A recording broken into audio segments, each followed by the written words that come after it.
अस्सलाम वालेकुम नाज़रीन, मेरा नाम अली हैदर है और आपका शुक्रगुजार हूं कि आपने मेरी ये वीडियो देखने के लिए वक्त निकाला। नाज़रीन, आज मैं आपको एक दिलचस्प कहानी सुनाने जा रहा हूं। ऐसी कहानी जिसमें मेयर से वज़ीर आज़म और वज़ीर आज़म से सदर तक का सफ़र तय किया गया।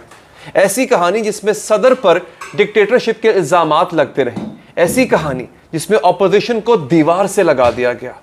ऐसी कहानी जिसमें अपने ही हरीफों को गिरफ्तार करवाया जाता है। ऐसी कहानी जिसमें सदर पर ही इलेक्शन धांधली के इल्ज़ामात लगते हैं। ऐसी कहानी जिसमें सहाफ़ियों के ख़िलाफ़ केसेस बनाए जाते हैं। ये कहानी है तुर्किया के सदर रजब तैयब एर्दोगान की, जो न सिर्फ पाकिस्तान बल्कि इस्लामी ममालिक की भी आजकल बड़े फेवरेट समझे जाते हैं, जो 23 साल से हुक्मरानी कर रहे हैं, कभी वज़ीर आज़म बनकर तो कभी सदर बनकर। लेकिन अब उन्होंने अपने हरीफों पर जुल्म व सितम शुरू कर दिए, जो तुर्किया के ही अपोजिशन जमातों के रहनुमा दावा कर रहे हैं। कहा यह जाता है कि वो अपने नाकदीन को ताकत के जोर पर दबा देते। मीडिया और अदालतें भी उनके कंट्रोल में हैं। आज इस्तांबुल के मेयर की गिरफ्तारी हुई। तुर्क हुकाम ने सदर रजब तैयब एर्दोगान के अहम सियासी हरीफ और इस्तांबुल के मेयर अकरम इमाम ओगलू को बदउनवानी और दहशतगर्दी से ताल्लुक की तहकीकात के लिए हिरासत में लिया है। इससे एक रोज कबल की इस्तांबुल यूनिवर्सिटी ने मेयर इस्तांबुल इमाम ओगलू की डिग्री को मनसूख किया था। नाजरीन, होता क्या है, ये खबर मुल्क के अगले इंतखाबात के सदर के ओहदे का इंतखाब लड़ने के लिए इमाम ओगलू के अज़ाइम को एक बहुत बड़ा धचका है। यानी कि अब जो अगले सदारती इलेक्शन के उम्मीदवार थे, इनकी डिग्री जाली मनसूख करके, यानी जाली डिग्री को मनसूख करके इनको इलेक्शन में हिस्सा लेने से महरूम किया गया। क्योंकि तुर्किया में सदर के लिए इंतखाब लड़ने के लिए उम्मीदवार के पास यूनिवर्सिटी की डिग्री होना लाजिम है। आई विश कि यही चीज़ जो है वो पाकिस्तान में भी वैसे हो तो क्या ही बात है, मतलब मज़ा ही आ जाए।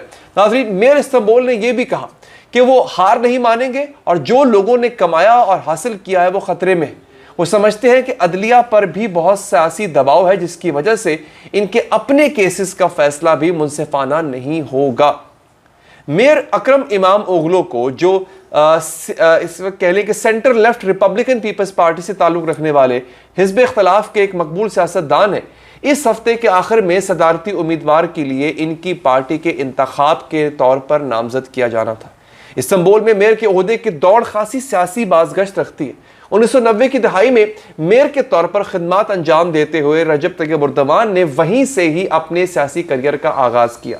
नाज़रीन, तुर्की में कमाल अतातुर्क के बाद अगर किसी रहनुमा को सबसे ताकतवर समझा गया है तो वो है रजब तैयब एर्दोगान। तुर्क सदर रजब तैयब एर्दोगान 2003 में वज़ीर आज़म बनने के बाद से तुर्की की सियासत पर गलबा हासिल कर चुके थे। फिर वो सन 2014 में सदर बन गए। सन 2016 में उनके खिलाफ फौज को जानिब से बगावत की गई, लेकिन वो बगावत वहाँ के अवाम ने नाकाम बना दी। अब फिर तुर्क सदर ने अपने इख्तियारात में मज़ीद इजाफा किया। बगावत की नाकाम कोशिश के बाद से अब तक 50,000 से ज़ायद अफराद को हिरासत में लिया जा चुका है, जिनमें फ़ौजी हैं, सहाफ़ी, वकला, पुलिस एहलकार, सियासतदान सब शामिल हैं।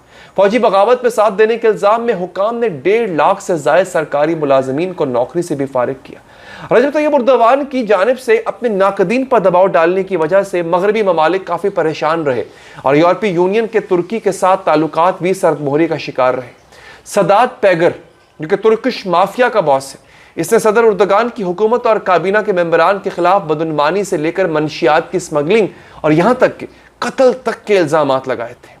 करप्शन से लेकर कत्ल तक के इल्ज़ामात सदर एर्दोगान की हुकूमत पर लगते हैं। इन इल्ज़ामात के बाद सदर एर्दोगान जो है, उनके मशीर का नाम है कोरकमाज काराशा, उन्होंने इस्तीफ़ा दिया।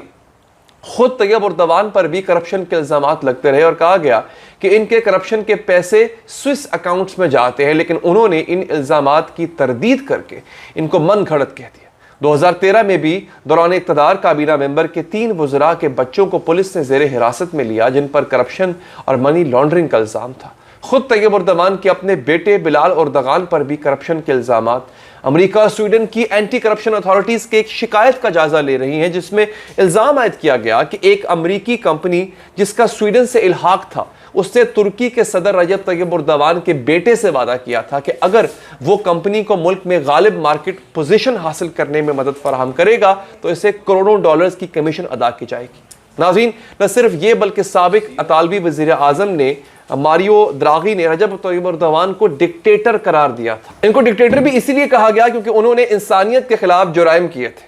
معروف جرمن میڈیا آؤٹلیٹ ڈوچے ویلے کے مطابق ایک بڑی تعداد میں جرمن افراد اور شہری حقوق کے گروپوں بشمول سیاستدانوں، کارکنوں اور فنکاروں وغیرہ نے ترک صدر اردوان کے خلاف جنگی جرائم اور انسانیت کے خلاف جرائم کے الزام کے تحت ایک فوجداری شکایت درج کرائی تھی۔ دوستو، یہ سب کہانی تھی رجب طیب اردوان کی، جو غزہ کے لیے حق کا نعرہ لگا کر آواز تو بلند کرتے، ان کے شانہ بشانہ بھی کھڑے ہوتے، اسرائیل کے ظلم و بربریت کے خلاف آواز تو اٹھاتے، ہاں لیکن وہ صرف آواز ہی اٹھاتے، کیونکہ وہ اسی اسرائیل کے ساتھ تجارت بھی کرتے تھے۔ اس تجارت کا باب پچھلے سال ہی بند ہوا۔